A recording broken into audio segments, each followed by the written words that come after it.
Ayan, good morning mga kaibigan, mga kasama, mga kasangga. Ito na naman, si Lakay.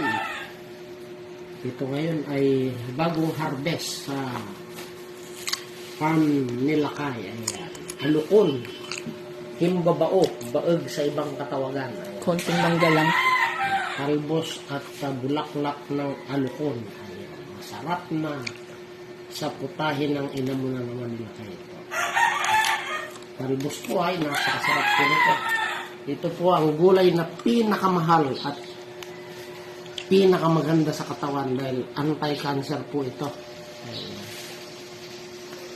Alam po ng mga kapwa ko Ilocano kung ano ang sustansya nitong gulay na ito at kung ano ang benepisyo sa katawan. Kaya tayo po ay pagulay-gulay lang para mabawasan ng ating cholesterol. Ayan, Damo-damo. para maging healthy. Ganyan po mga Ilocano. Damo-damo lang ang kinakain, pero healthy. Ayan, lalo na't mga kasenyor ko dyan. Ayan. Ugaliin pong mag-ulam ng gulay. Ayan.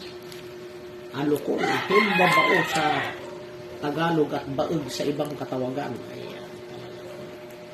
Bulaklak at talbos. Ayan. Masarap po ito kahit ginisa lang sa sardinas, ha. Ayan. Ayan. Talaga naman. Ayan. Yung pinagtalbusan ko po nito, pag umusbong uli, ay may bulaklak na naman. Ayan. Halina't tikman ang mga lutuin ni Lakay sa putahin ng ina. Muli, magandang umaga at naway pagpalain tayo ng pungay.